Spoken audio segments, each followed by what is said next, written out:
Сегодня будет необычный выпуск.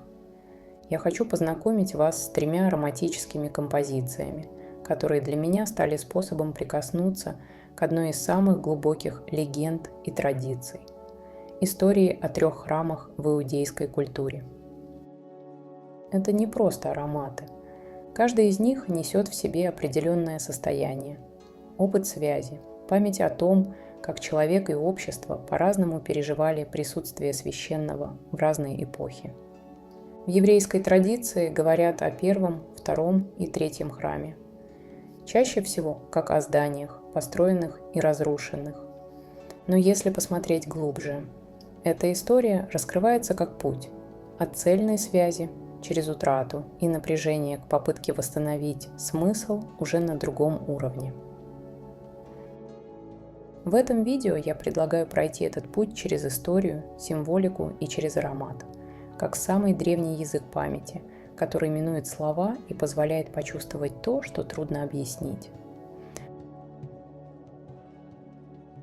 Первый храм был построен во времена царя Шломо, но важен не только сам факт строительства, важно, как он был задуман.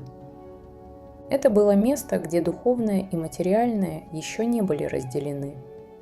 Камень, дерево, золото, запахи, человеческое присутствие – все существовало в одной системе смысла.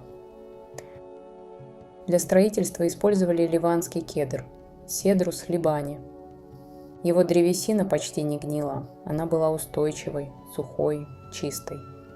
Кедр выбирали не ради красоты, а потому что он держал форму, держал пространство, держал время.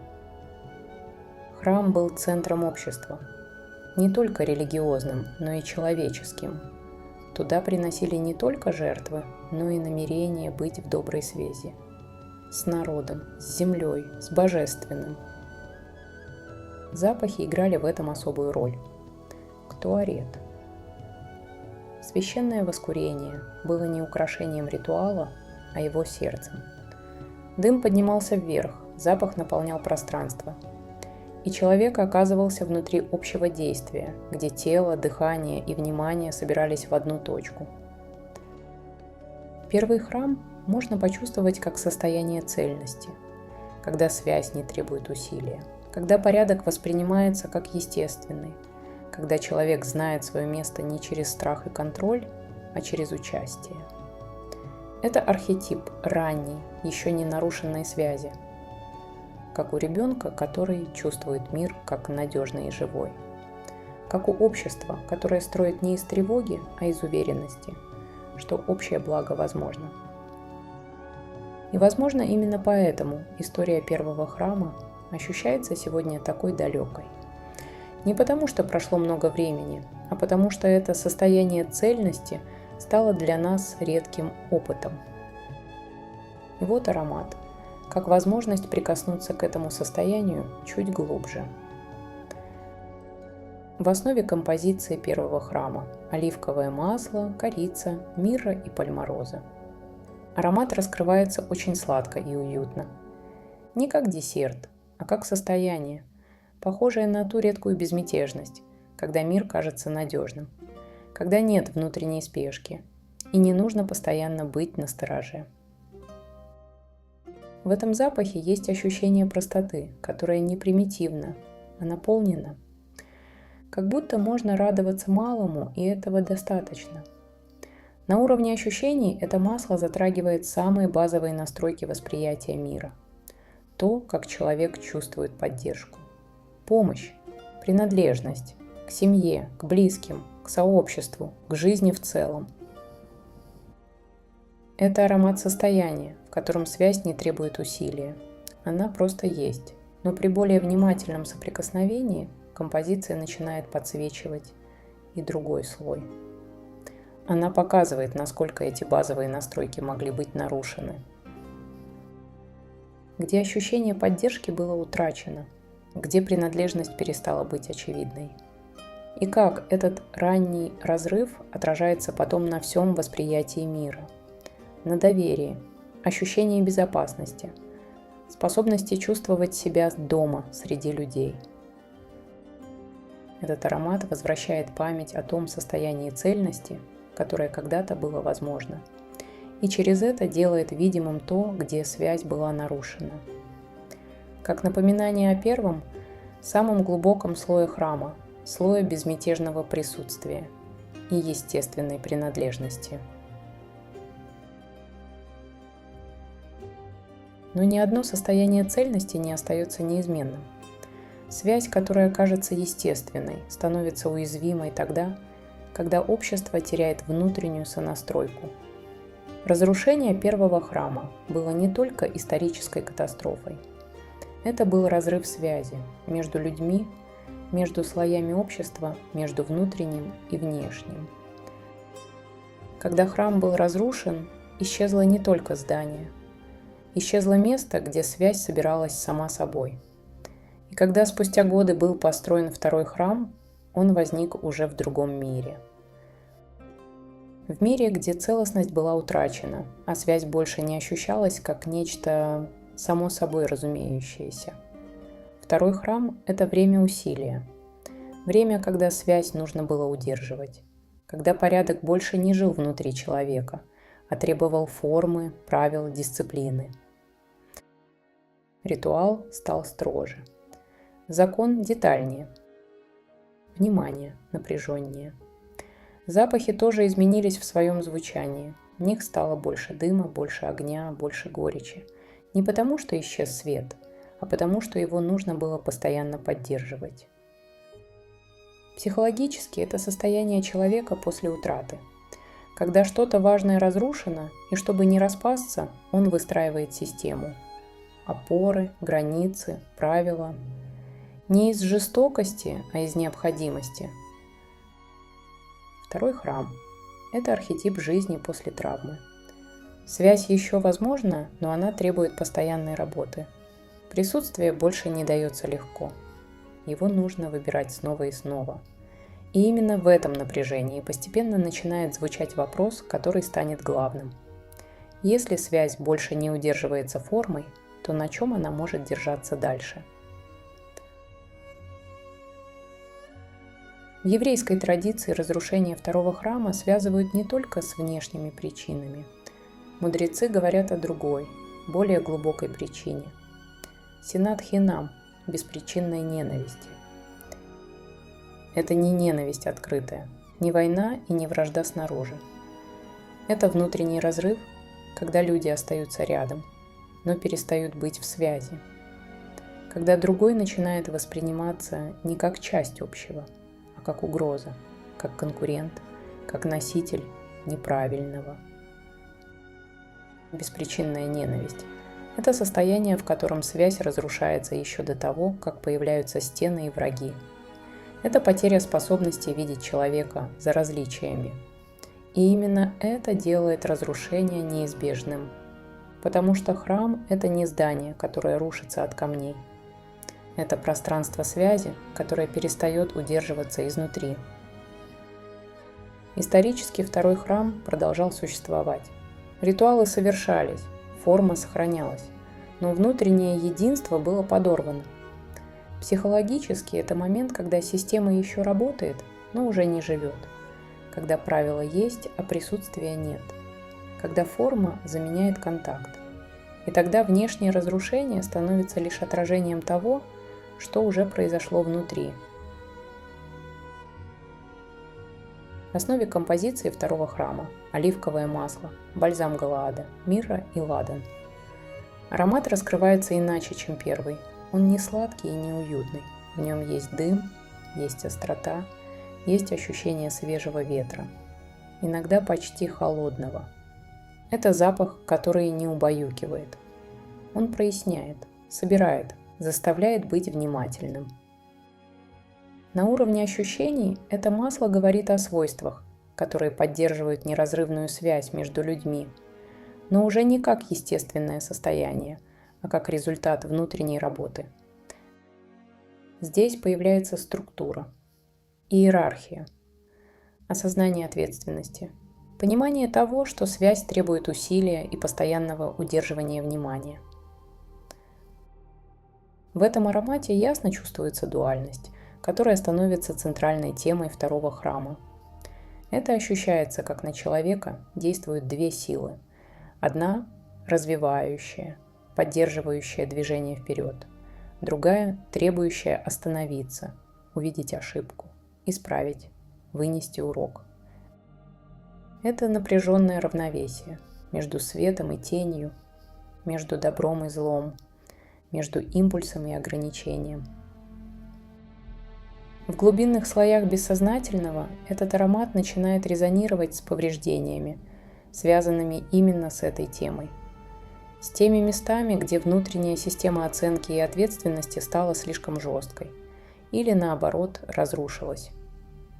Он подсвечивает, как утрата внутреннего баланса превращает структуру в давление, а порядок – в источник напряжения. Это аромат состояния, в котором связь еще возможна, но она больше не дается легко. Ее нужно удерживать, осмыслять, собирать заново, через сознание, через выбор, через постоянную внутреннюю работу. Если разрушение второго храма стало следствием синат-хинам, беспричинной ненависти, то третий храм в еврейской традиции мыслят как его противоположность. Не как торжество формы и не как возвращение прошлого, а как состояние, в котором человек сознательно выбирает связь. Там, где беспричинная ненависть разрушает способность видеть другого. Третий храм начинается с намерения оставаться в диалоге, даже когда это сложно, даже когда есть различия, даже когда нет гарантии взаимности. Это связь без внешней опоры, без стен, без автоматической общности. И именно поэтому она требует зрелости. После утраты цельности и после долгого периода усилий возникает другой вопрос. Если связь больше не может держаться на форме, если храм нельзя защитить стенами, то где он может быть построен? Третий храм часто описывают не как здание, а как состояние мира, как уровень ответственности человека за ту связь, которую он создает. Здесь больше нет внешнего центра, который собирает всех автоматически. Каждый человек сам становится местом присутствия, местом, где либо возникает связь, либо она не возникает вовсе. Психологически это этап зрелости, когда невозможно опереться ни на прошлую цельность, ни только на правила. Когда выбор быть в связи становится осознанным действием. Это связь, которая держится не страхом, не контролем, не формой, а намерением. Слышать другого, оставаться в диалоге, даже когда это трудно. Намерением внести свой вклад в общее пространство, не ожидая немедленной отдачи. Именно на таком намерении когда-то строились храмы. Не как архитектура, а как коллективный жест. Каждый вкладывал свою часть в то, что было больше его самого. Третий храм – это память об этом выборе, о возможности собирать священное не из камня, а из присутствия, не из формы, а из качества связи. И, возможно, именно поэтому он до сих пор не построен, потому что его нельзя возвести извне. Он возникает только там, где человек выбирает быть в доброй связи с собой, с другими, с миром. В основе ароматической композиции третьего храма оливковое масло, мирра, корица, пальмороза, бальзам Галаада и ладан. Аромат раскрывается мягко и спокойно. Он сладкий, но не тяжелый. В нем есть свежесть, глубина и ощущение внутреннего пространства, в котором дыхание становится ровным. Это запах собранного состояния, где чувства больше не захлестывают, а проживаются осознанно. Где интеллект и жизненный опыт не подавляют чувствительность, а помогают ей стать зрелой. На уровне ощущений это масло работает с темами совести и внутреннего долга перед другими. Не как давление или вины, а как ясного знания. Мне важно, что происходит с теми, кто рядом. Здесь раскрывается эмпатия, доверие, способность видеть другого, не как продолжение себя, а как отдельную, живую личность. И не просто быть рядом, а поддерживать другого в его собственном раскрытии. На более глубинном уровне аромат затрагивает слои бессознательного, связанные с намерением быть в связи и в любви. Несмотря на внутренние противоречия, опыт отчуждения и привычку выбирать удобный путь. Это масло подсвечивает момент выбора.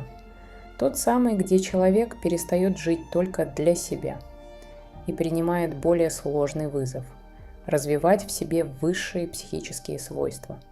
Не из жертвы, не из долга, а из зрелого намерения отдавать другому, наполняя, не обесценивая и не теряя себя. Это аромат пути, на котором человек становится человеком, где связь удерживается не формой и не правилами, а внутренним выбором быть источником жизни для другого. И есть еще один слой, о котором мне важно сказать отдельно. Эти ароматы особенно откликаются тем, кто столкнулся с серьезными жизненными вызовами, с периодами утраты, тяжелых испытаний, глубокого ощущения потерянности или внутреннего истощения. В тех состояниях, где привычные опоры перестают работать и требуется что-то по-настоящему проникновенное, что может поддержать изнутри и дать ощущение глубины и устойчивости. Эти композиции мягко, но ощутимо влияют на самосознание человека, на ощущение внутреннего стержня, на способность собираться, удерживать себя и оставаться в контакте с тем, что в человеке живо и ценно. Это не быстрый эффект и не поверхностное утешение. Скорее тихая, глубокая поддержка, которая помогает пережить сложный этап и постепенно вернуть ощущение внутренней опоры и присутствия. В целом эти три аромата – одни из самых глубоких композиций, которые мне доводилось встречать. Это не повседневные запахи и не легкие впечатления. Они созданы для медитации, для внутренней тишины, для тех моментов, когда человек готов остаться наедине с собой, без отвлечений и защит. Это ароматы для глубоких погружений, туда, где поднимаются не мысли, а состояния, где проявляются слои, которые обычно остаются вне внимания. И это те запахи, которые не проходят бесследно. С ними невозможно остаться прежним. Они обязательно касаются глубоко, каждый по-своему, в своем ритме, в тех местах, где связь и смысл особенно важны. И, возможно, именно поэтому запах становится таким важным проводником этой истории. Аромат не объясняет, он не убеждает, он просто возвращает в состояние. В то внутреннее пространство, где тишина не пугает, где присутствие другого снова может ощущаться как что-то живое. И тогда история 3 храмов перестает быть рассказом о прошлом. Она становится опытом, который можно прожить здесь и сейчас, через дыхание, через ощущения, через тихое присутствие,